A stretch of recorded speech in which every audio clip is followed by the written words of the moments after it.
What an odd dream.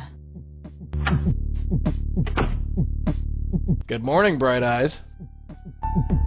You're still here. Wouldn't be anywhere else. Has anybody told you that you snore? I do not snore. Like a chainsaw, darling. I'd be a little hacked off if I actually slept. So this is going to be my life from now on. Pretty much, yeah. You're going to follow me around for the rest of my life.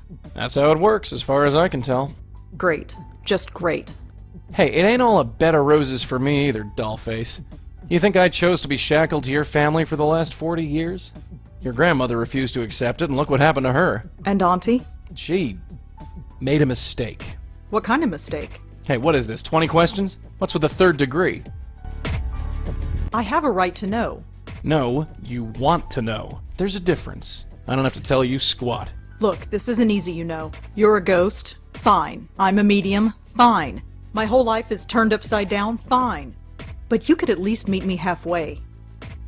You've accepted it, you say. So far, yes. You've only seen a taste of it.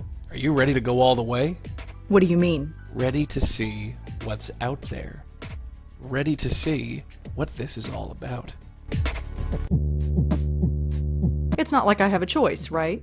No, you don't. So what is it? I don't have to tell you. It's best if I show you.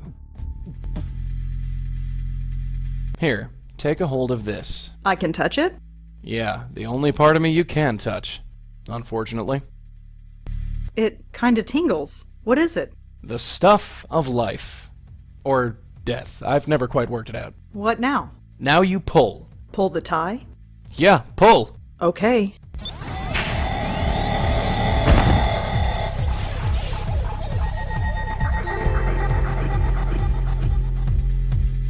Oh my god, where have you taken me? Relax. Take your time. It's a lot to take in at once. What is this place? It's the doorway to infinity, darling. Out there, in the distance, the next world. The next plane of existence.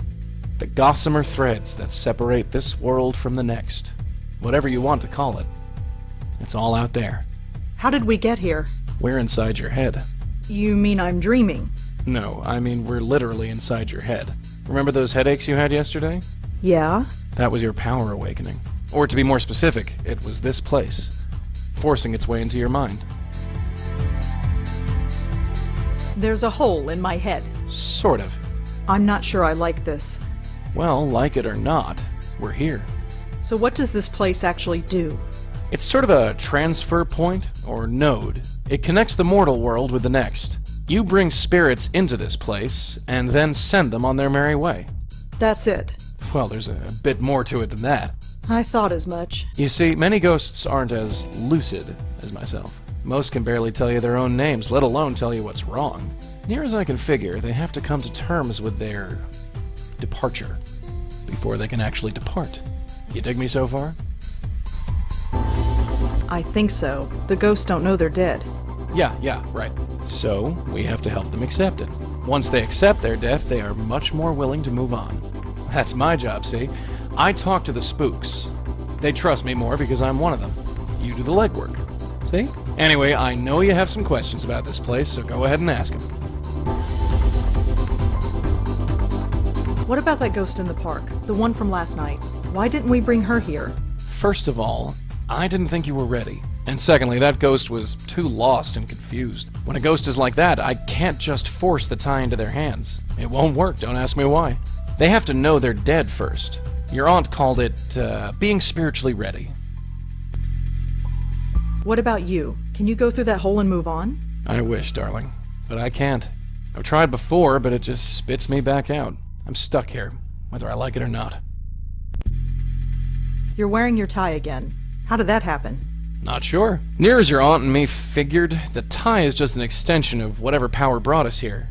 It's not a real physical tie. No more than I am a real physical person. But that makes no sense. Look, just accept it, dollface. Forget logic. For you, logic went out the window the day I appeared in your bedroom. There ain't no instruction manual for this. Your aunt and me just figured it out as we went along.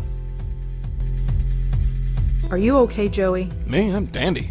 You don't look all right. It's just this place. I don't like it. Probably because I don't belong. Maybe someday, but not now. I think I've learned enough. You sure? Yeah. All right. Let's get out of here.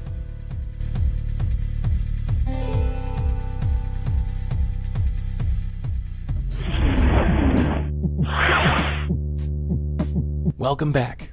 Ugh. Take it easy. It's a little disorientating. I'm fine.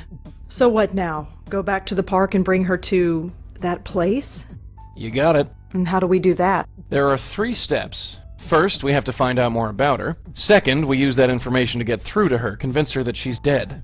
And 3, help her move on. How do we find out more about her? She could be anybody. Not necessarily. That picture you got, the one of the 3 girls? That blonde girl is either the ghost in the park or her twin sister. You sure? She's a dead ringer. No pun intended. The blonde girl is dead. Looks like it. And this other girl, Joanne, she's dead too. Yep. What's going on? That, my dear, is our bread and butter. What else can we do to learn more about the ghost in the park? The photo, dear, it's the biggest clue we have. How do we convince ghosts that they're actually dead? That's the tricky part. Near as I can figure, we need to remind the ghosts who they are. Their death was too traumatic, or too violent, or too emotional that their little spirit minds snapped. So we need to do whatever we can to bring them back to themselves. And how do we do that? Usually by finding something that has a personal significance to them. Could be an object, a piece of information, or even another person. So we need to know more about the ghost in the park. You're a writer, yeah? Think of this as the ultimate character study. How do we help a ghost move on? With my magic tie, dear. I give one end to the spook, the other end to you. You pull the ghost in, and you send them on their way. You don't come in with me? No, sorry. That's your job. I think I've heard enough. Yeah, let's get going.